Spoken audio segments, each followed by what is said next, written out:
Hey friends, it's podcast recommendation time. So we recently started listening to CEO School with Sanira Madhani, and we are blown away by how much she shares of her journey and the value she's providing. Did you know that she built a unicorn business as she built transaction processing software, like I know much, but called Stacks? Okay, it is a unicorn business, and she shares so much value as she's built a business that is worth over $1 billion. Yeah, I never knew that that was an actual term, unicorn business, but it means a business that's been built to the billions. We're talking B as in billions. And So as a female CEO, right? incredible. I mean, she's such an inspiration, and CEO School is really committed to the same thing that we are, closing the gap and helping more women level up. And they do it by sharing stories and strategies from powerful women in leadership. And she likes to say, Sanira likes to say, nothing bad happens when women make more money. I'm going to put that as a post-it on my computer. Powerful, right? So we also loved listening in on her episode with Sophia Amoroso, our OG girl boss, as they discussed bootstrapping, the importance of learning to say no, and what you should have set before growing a team, fulfilling on your promise to your customers, plus how all of these components play a role in growing a million and billion-dollar business. CEO School, hosted by Sanira Vanhani, is brought to you by the HubSpot Podcast Network, the audio destination for business professionals. Listen to CEO School wherever you get your podcasts and share with us how much you loved it, because we know that you love it just as much as we do.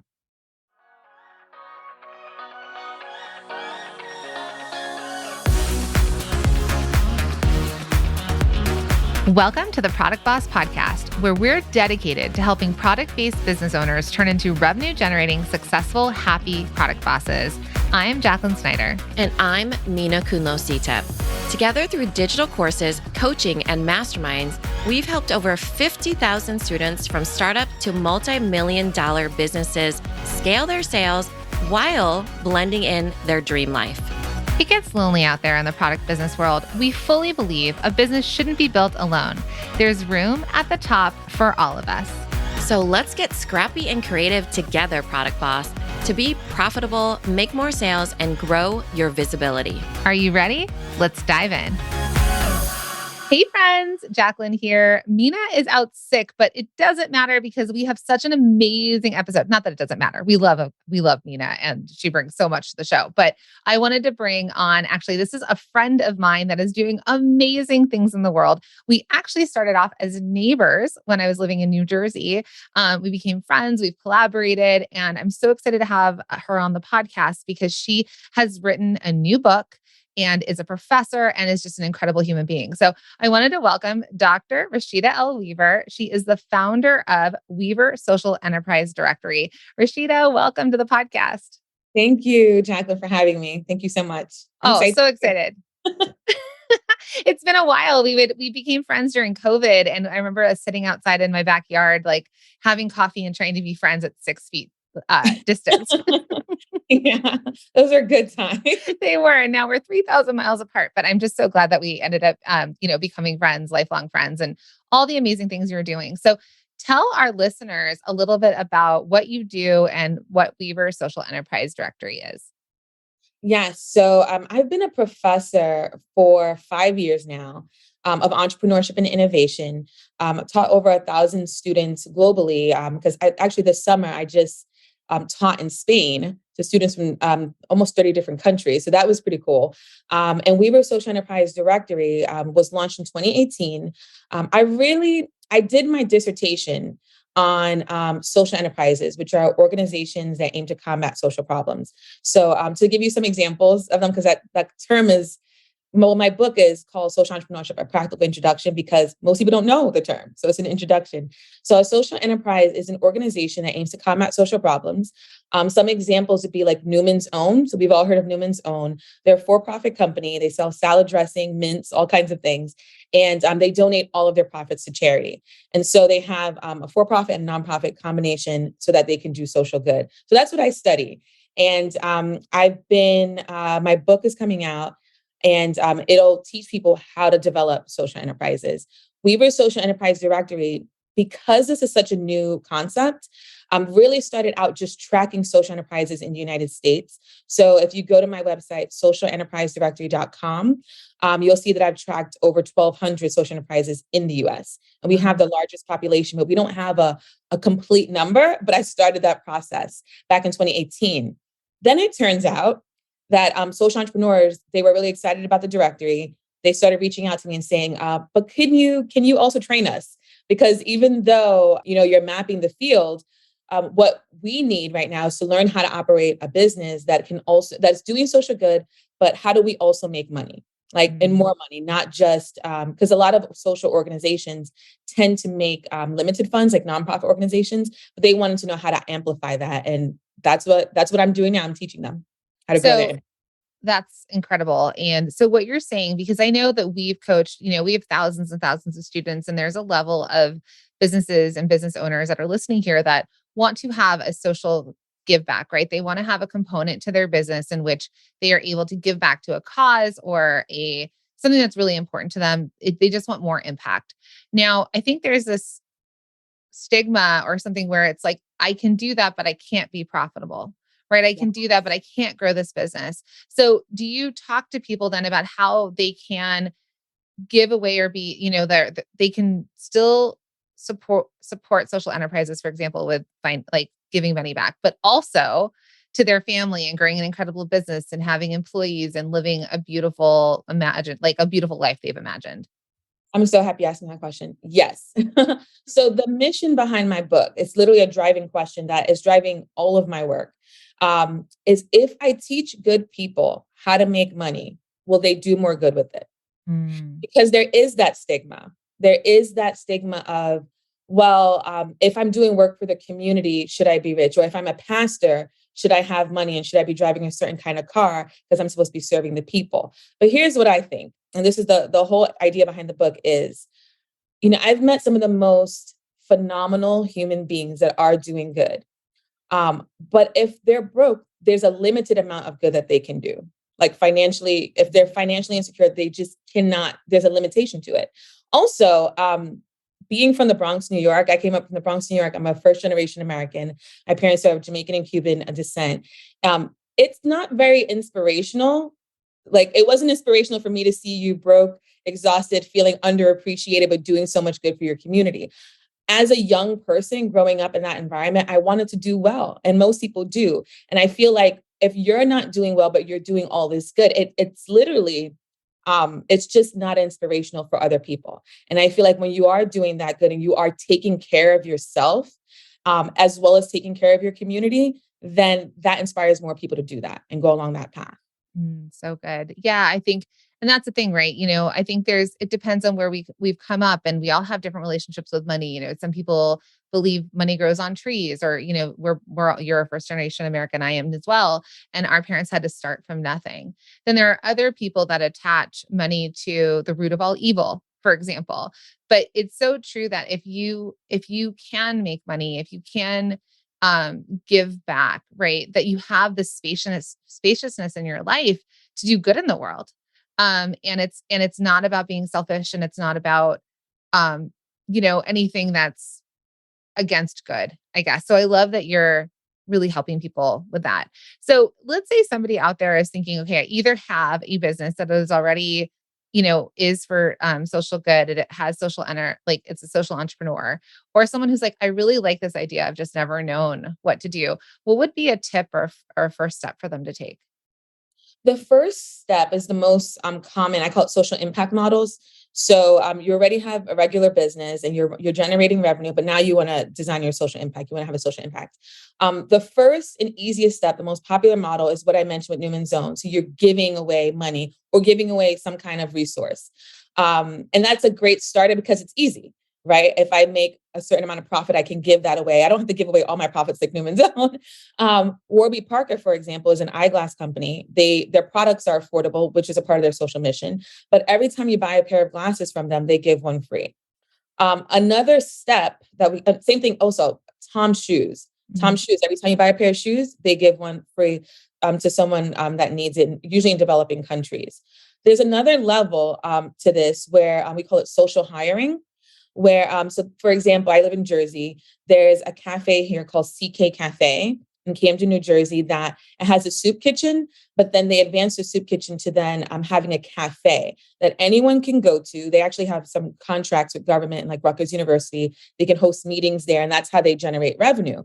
But everyone they hire was either formerly incarcerated or homeless. Or they have very low educational attainment, so they can't get higher paying employment opportunities. So that's social entrepreneurship as well. It's, literally building the economic well-being of poor people and giving them a chance. And literally what CK Cafe does, they hire them, they put them through a training program to improve their job skills, and then they literally transition them into other restaurants or food-based jobs. Wow. Incredible. Yeah, I grew up with Caitlin Crosby, who started the Giving Keys. And I don't know if you know of that brand, but she was a musician and she would always have keys. This is like old school days where you actually used a key to get into a hotel or a motel, like a physical key.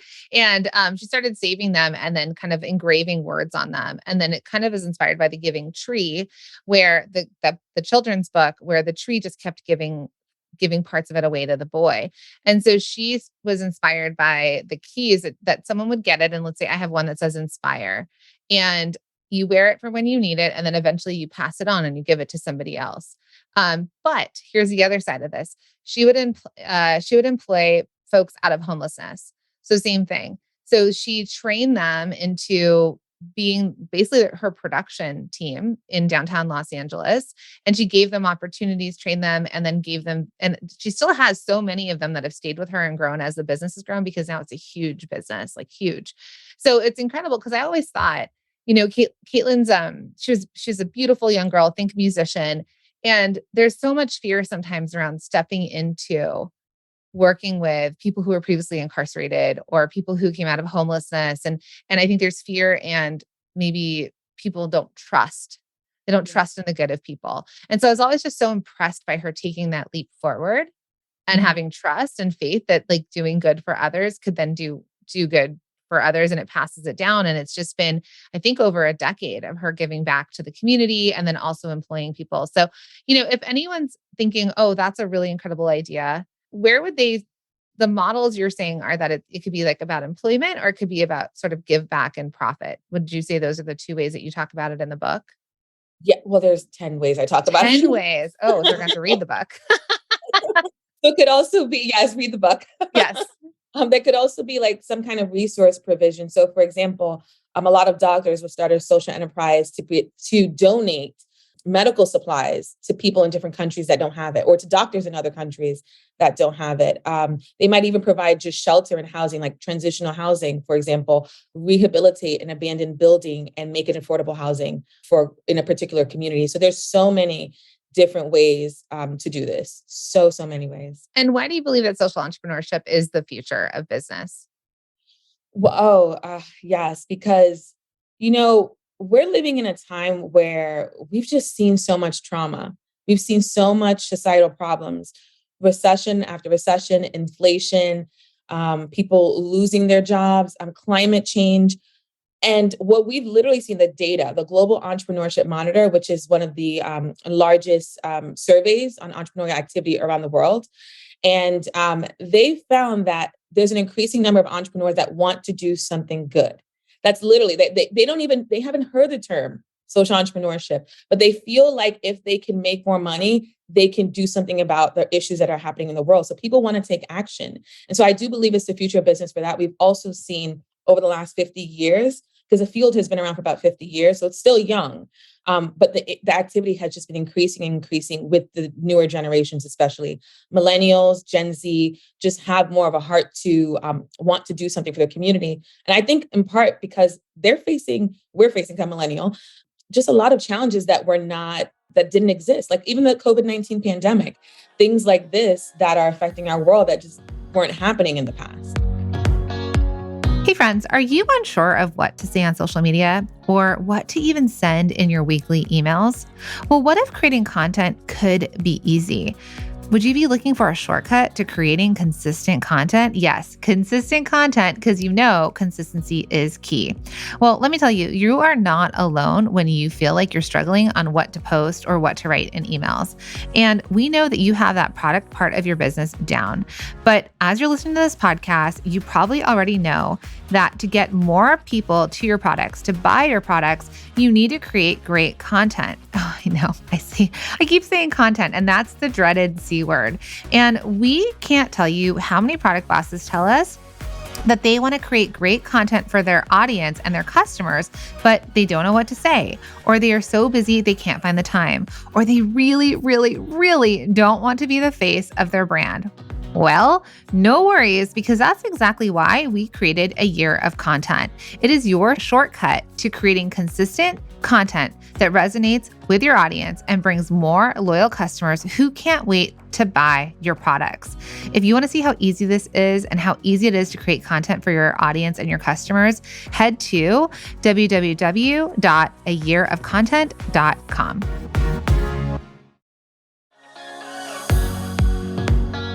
As the Product Boss has grown, Mina and I have gone from being intensely connected and always knowing what the other is doing in business to building out a team and learning how to layer in different levels of communication among all the different team members.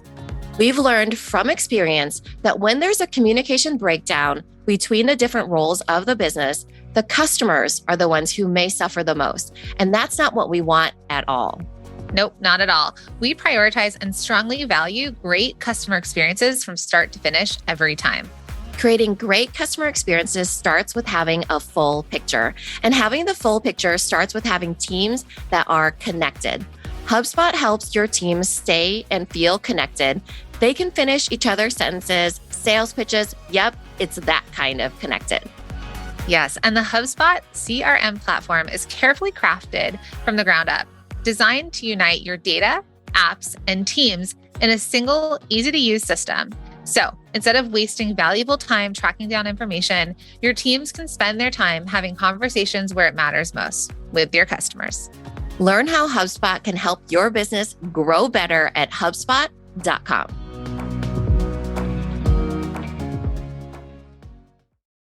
So I wanted to talk a little bit about entrepreneurship and creating the life of our dreams, right? Because that's really something that we talk a lot about here at the Product Boss. And I know that's something that truly means something to you. So how does entrepreneurship help you create that life of your dreams? And you are a single mom. So could we talk a little bit about how you're doing so much good in the world, writing a book, you have this business, you're a professor where you teach students about entrepreneurship. I know we collaborated on that. And then also as a single mom of two beautiful young children, let's chat a little bit about that. Yeah, so it's really interesting, like the path that you end up going on in life, because I started out as a professor, and in 2018 decided to launch Weber Social Enterprise Directory, once again to track the social enterprise sector in the United States. And I wasn't thinking at the time, I wasn't really thinking about generating income. It was really the income I was generating was just to create, to maintain the website and to keep doing these activities. And then, I just saw myself, the pandemic happened, and I just started reevaluating my life, like a lot of people, right? The Great Resignation, YOLO economy. We've seen articles about these things. And I just started asking myself, what do I want? Like, what do I want? And I realized I want time to be with my kids, to be with myself. I want to be happy. I want to be in a career that I love. I want freedom. I want to be able to make an unlimited amount of money if I want to work when I want to. And so entrepreneurship, the directory ended up just taking that path. And then in addition to my personal desires, entrepreneurs were then coming to me with their desires and saying, well, we need training. And it just ended up just perfectly aligning together. And I was already doing it. And so in June, actually resigned from my job as a professor at Iona College. And it doesn't mean I'm necessarily leaving academia overall, but definitely for this year, That was a nervous laugh. Well, because you know what? Last week, someone offered me a job. You're like, I'm trying to be an entrepreneur. I know. I was like, give me a year. Because I'm really loving it right now. Like I can take my kids to school. I've been able to do so much with them just because I'm home now and I can create my own schedule and then making my just money. And so creating the life of my dreams this this over the summer. So I quit in June. And then in July, and then literally like 2 weeks later, I went to Spain to do a pre-launch of my book. And then the week after I went to Italy to then start, I was on a business planning retreat and also just living my life, eating Right. I pasta. mean, amazing. And then it turned out I ended up meeting a female-owned wine company, and we decided to then host a book launch, an Italian book launch, because I studied abroad in Italy years ago, and it'd just be nice, like a homecoming almost. And so now that's going to happen next July when I do my boot camp again, my online social enterprise boot camp.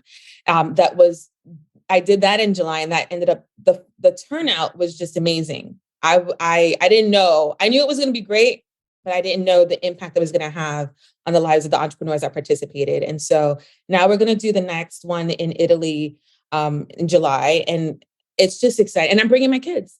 So, right, because I'm an entrepreneur, I can do that. I'm going to spend the whole month in Italy and travel to different countries and do talks in different countries. But my kids will be there by my side, and it's good income. I can set my prices. I can say yes to what I want, and I can say no to what I don't want to do. And so it's just the freedom and the flexibility is just, I'm happy. I'm I'm so glad to hear this. I mean, as a friend, I mean, just you've done so much in the world, you've given so much in teaching all of this. And the fact, I mean, so exciting about Italy. So if you need someone to come, Please my hands come. raised. You Give and us me. details. Please come. So, I mean, and that's incredible because so many times in our listeners that are listening right now, there are a huge percentage of them that have full-time jobs. And we've seen people, there's one of our students was a principal at a school and decided eventually and her side hustle was selling crystals and building this beautiful product business. And she ended up leaving being a principal to go full time into her product based business, and the revenue is unlimited. She's a student in multi-stream machine, which is our signature course. And I think people get afraid of taking that leap. What for you was the thing where you're like, because you had to tell your parents, like, hey, by the way, I know I'm a doctor, but I'm leaving and starting my own business, so what was the thing for you that like encouraged you to take that leap? Did you have all the money saved and everything that you needed to feel comfortable that you could jump out? Like, tell us how it worked. Well, I did save up several months. I had an emergency fund. Right. And the thing is, like, the funny thing, this is really funny. It's like, as soon as the pandemic hit, I just got this need to save money because I was Smart. scared. And I just started putting money into an emergency fund. And I did start thinking, like, if anything were to happen to my job, then I guess I'm just going to like start, just take this business to the next level. Mhm. But nothing happened. So what ended up really happening was I was unhappy. And I had to be honest with myself. I felt I was burnt out. And I was one of the people that I'm talking about, like, that I believe this book is for. I was doing great work. I'm literally changing my students' lives. My students are running businesses that can pay for them to go to college. So I'm making an impact. I'm doing all this good, but I'm exhausted. I feel underappreciated. I don't have enough time to spend with my kids. My daughter's 3 years old. Last year, when they returned back to school in person, she got sick all the time. And I can't be everywhere at once. And so now it's like, just to be able to take more time to just be able to sit down and do her hair, be able to take them to all the Halloween parties and show up at all the events. I'm on the PTA. You're like me, PTA. But what made me do it was that really, I was like, is it worth being unhappy? And the thing about my job is that being a professor, we get tenure and we get a job for life. And so that's very enticing. And that's why I had that nervous laugh, like, will I never, ever be a professor again? But then I honestly, I was really honest with myself. And I said, golden handcuffs are still handcuffs. Do I want a job for the rest of my life that I'm going to honestly be unhappy in? Where I'm teaching too many classes. Yes, I make good money, but honestly, based on how much I'm doing, I should make a lot more. Can I just bet on myself? Can I take a chance on myself and see what can happen? And it's like I said, I did the boot camp.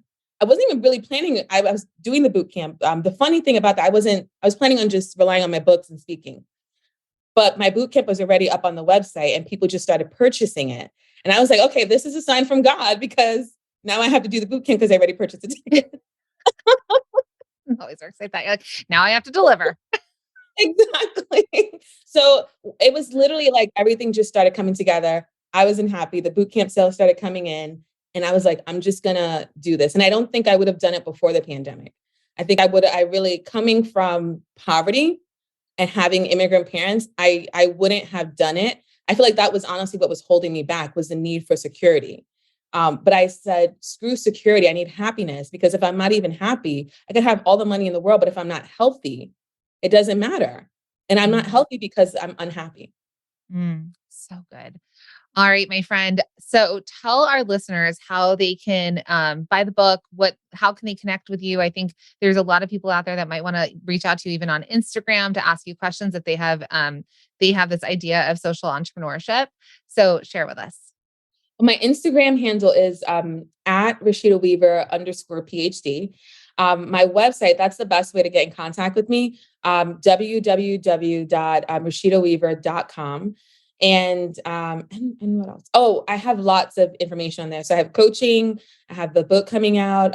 The link to the book is on my website. So you just go straight there. It's already available for pre-order. And there's a pre-order sale. So let's get our pre-orders in.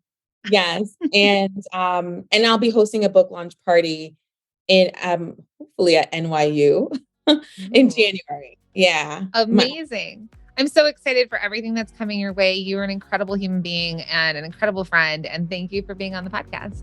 Thank you so much, Jacqueline. I'm so happy to be here. And I love what you're doing. And it's beautiful to see how much you've empowered women and really you've transformed their lives. So thank you for having me.